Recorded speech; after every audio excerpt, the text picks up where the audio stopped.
crois qu'il faut attendre l'âge adulte pour parler d'argent à ton enfant, cette vidéo va complètement exploser tes croyances. Aujourd'hui, je te propose de décortiquer ensemble les secrets des meilleurs livres d'éducation financière pour enfants.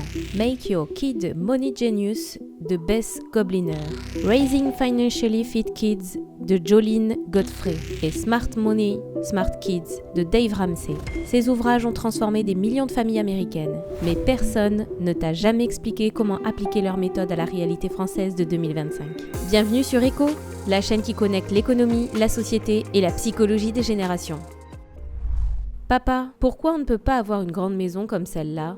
Demande Thomas, 7 ans, en montrant la villa avec piscine des voisins. Parce qu'on n'a pas assez d'argent, mon chéri. Alors pourquoi tu ne vas pas en chercher à la banque ? Cette conversation te dit quelque chose ? Voici la vérité choc que l'école ne te dira jamais. À 10 ans, ton enfant a déjà forgé 80% de ses croyances sur l'argent. Ces croyances vont déterminer s'il sera riche, pauvre ou éternellement stressé par ses finances. Et pendant ce temps, l'école française consacre 0,2% de son temps à l'éducation financière. Résultat, 67% des adultes français ne comprennent rien à l'argent et 43% vivent dans l'angoisse financière permanente. Tes propres croyances sur l'argent viennent de tes parents. Si tes parents disaient l'argent ne fait pas le bonheur, tu culpabilises inconsciemment de vouloir réussir. S'ils se disputaient pour l'argent, tu associes argent et conflit. S'ils cachaient leurs difficultés, tu as peur de parler d'argent. L'analyse transgénérationnelle révèle que tu reproduis les patterns financiers familiaux sans t'en rendre compte. La bonne nouvelle, tu peux choisir de casser ce cycle et créer un nouvel héritage pour ton enfant.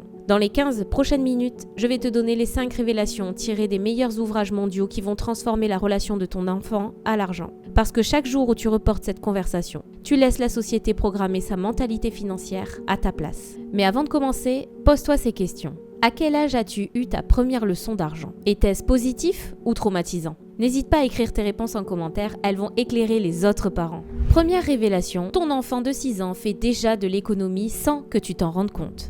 Dès qu'il choisit entre 2 jouets, qu'il négocie une sortie ou qu'il comprend qu'on ne peut pas tout avoir, il prend des décisions économiques. Ces micro-choix forgent sa relation à l'argent.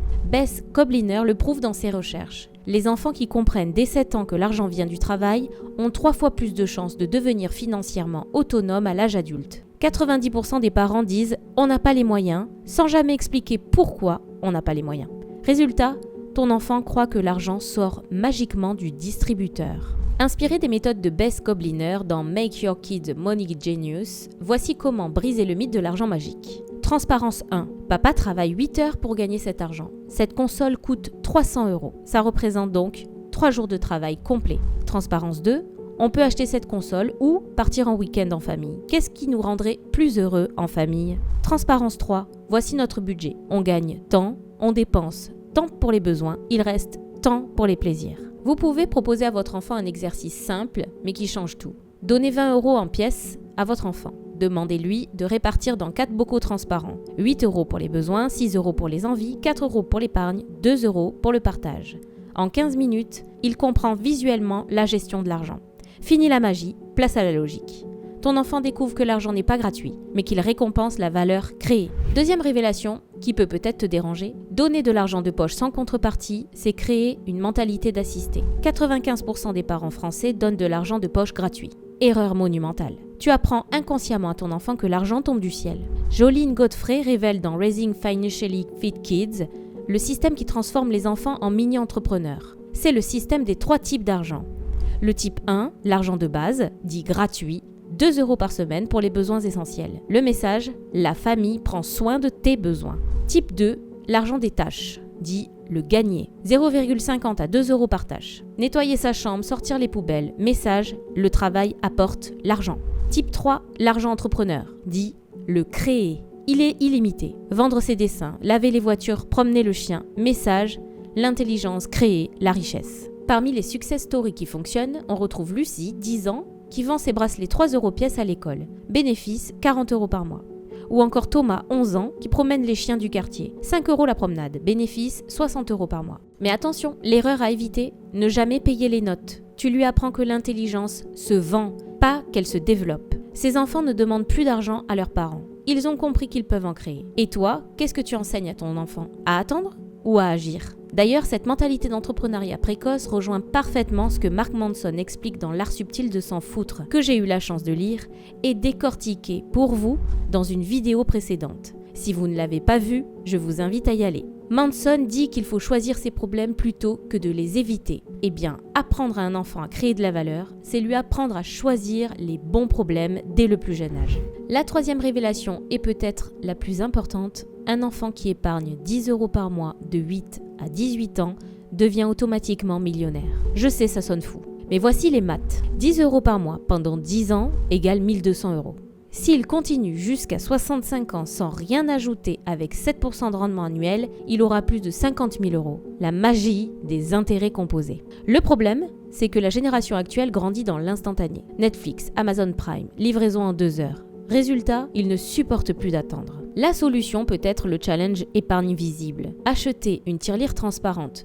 Crucial. Ton enfant doit voir son argent grandir. Règle des 25% automatiques. Sur tout argent reçu, 25% va dans la tirelire. Non négociable. Avec un petit bonus en prime, tous les 10 € épargnés, tu ajoutes 2 € de bonus par an. Il découvre concrètement le principe des intérêts. C'est l'histoire des jumeaux Paul et Pierre. Les deux reçoivent 5 € par semaine. Paul dépense tout en bonbons. Pierre, lui, épargne 2 € et dépense 3 €. Au bout d'un an, Paul a eu 260 € mais n'a plus rien. Pierre a 125 € d'épargne plus 156 € de plaisir. Pierre a eu plus d'argent pour ses plaisirs et de l'épargne. L'épargne ne prive pas, elle multiplie. Vous pouvez proposer à votre enfant le jeu de la banque familiale. Proposez 10% d'intérêt par an sur son épargne déposée chez Papa-Maman Banque. 100 € déposés égale 110 € un an après. Il découvre que l'argent peut travailler pendant qu'il dort. Ceci représente la magie des intérêts composés. Pour expliquer simplement ce mécanisme, voici l'exemple de 3 enfants avec 10% de rendement annuel.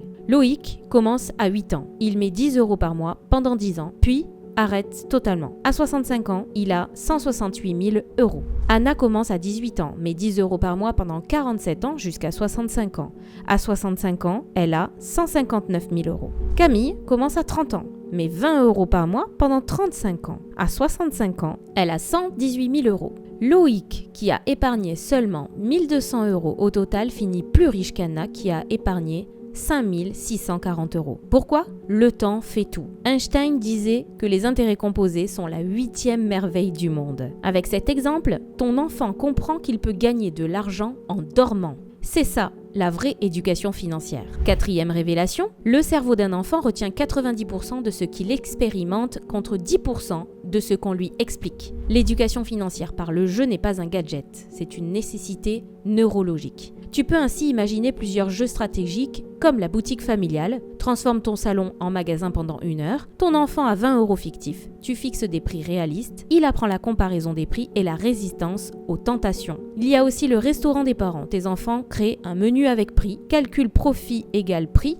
moins coût. Ils apprennent la notion de bénéfice en s'amusant. L'investisseur en herbe, 100 € fictifs à investir dans Papa SA, Immobilier Monopoly ou Épargne Garantie, apprentissage, diversification et patience. Petite présentation de l'histoire de Margot, 10 ans, 50 € fictifs, 2 semaines pour les faire fructifier. Service ménage, bon cadeau, spectacle familial, résultat, 127 €. Elle avait compris qu'on peut créer de la valeur de 1000 façons.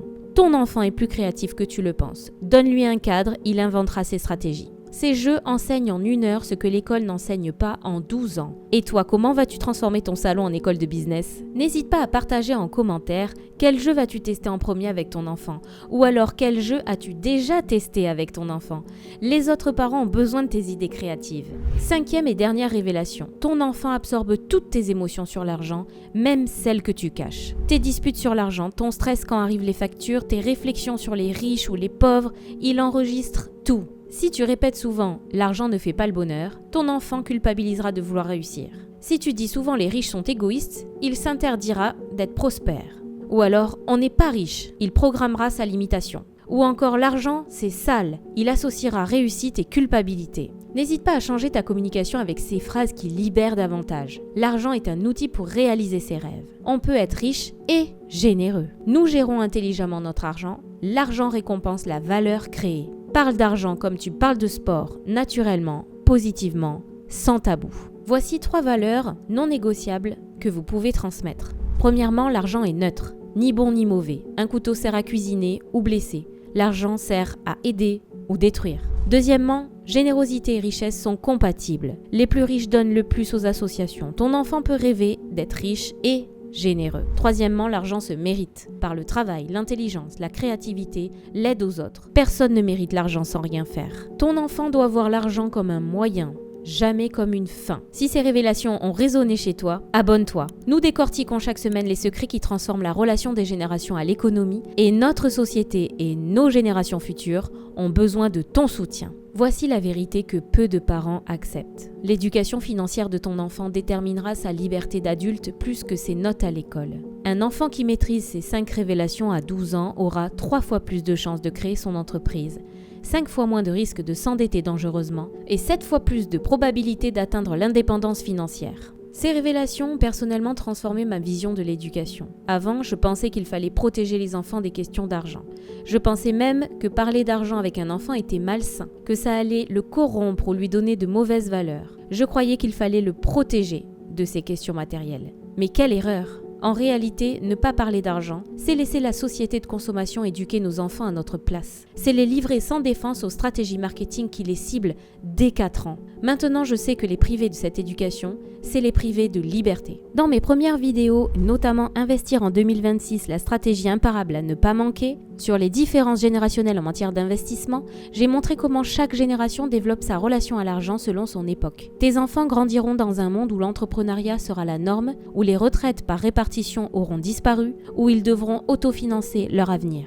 Les attendre jusqu'à 18 ans pour parler d'argent, c'est les envoyer au combat sans armes. Avec ces différents tips, dans 6 mois, ton enfant te surprendra par sa maturité financière. Dans 20 ans, il te remerciera de lui avoir donné la liberté de choisir sa vie. Parce que la meilleure façon d'aimer son enfant, c'est de lui donner les outils pour ne plus avoir besoin de nous. Partage cette vidéo avec des parents de ton entourage. Cette éducation financière devrait être obligatoire dans toutes les familles françaises. Et n'hésite pas à me dire en commentaire quelle révélation vas-tu tester en premier. Et partage tes résultats. Les autres parents ont besoin de tes retours d'expérience. Abonne-toi si tu veux plus de révélations qui cassent les idées reçues sur l'économie et les générations. Sur Eco, nous analysons comment l'économie se transmet de génération en génération. À très vite!